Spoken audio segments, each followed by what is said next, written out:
After this strange cloud dissipated, 4 deer bounced across in a nearby field. I have been seeing repeating 4s all week long. 4 can represent being in constant communication with the divine realm, or being selected to fulfill a divine spiritual mission on earth, preparation for big changes, and embracing intuition. Biblical meaning can point towards balance, order, justice, and creation. After the 4 deer disappeared, one of the people there had a radio next to him by the pool, and the song by Simon and Garfunkel came on, called The Sound of Silence. I just laid back my head on the edge of the pool and listened to the profound lyrics. As I drove home, a bald eagle flew right over me, and we don't see these very often in my area, especially this time of year. The eagle is always a symbol of freedom for me. When I got home, I felt prompted to watch the original movie, The Wizard of Oz. There was a few interesting metaphors I picked up on. I had watched Shunya Murti's interpretation of this movie a while back, and what he picked up on was totally different than what I picked up on. So this movie has many layers of meaning.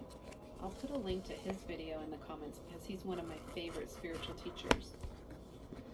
There is also an interesting comparison to the banking cartel, and I'll post that video as well in the comments. So the first thing I noticed was the song Dorothy sings called Somewhere Over the Rainbow. It made me think of my last video in which I explained how I saw a rainbow bridge in a vision and how it led to a city of light or a new reality. Go revisit the lyrics and you'll see how profound this song is. I believe it also has to do with the rainbow being a bridge to New Earth, and the Rainbow Warriors being the volunteers who came from the stars to assist with this shift into a new reality. Shunya Murti says something very similar about the rainbow in his video also. The next thing I noticed was the fortune teller. He had to look at one of Dorothy's photos to give a reading to her rather than being truly connected to spirit.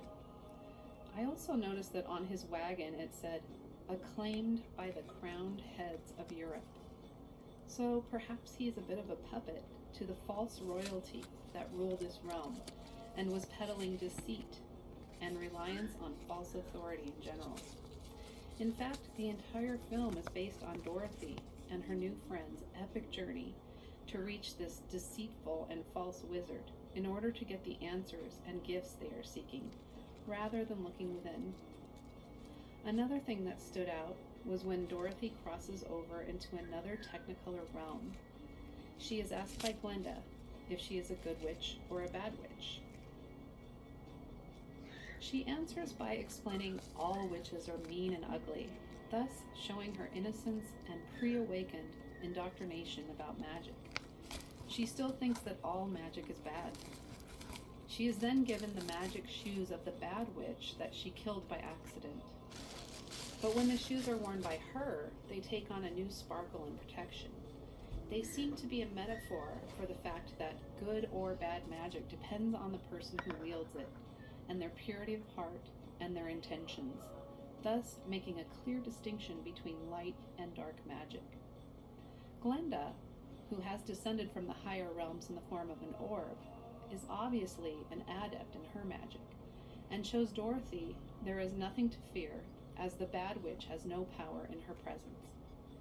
Glenda is full of light and standing in her divine power, so the wicked witch is forced to retreat. Dorothy is guided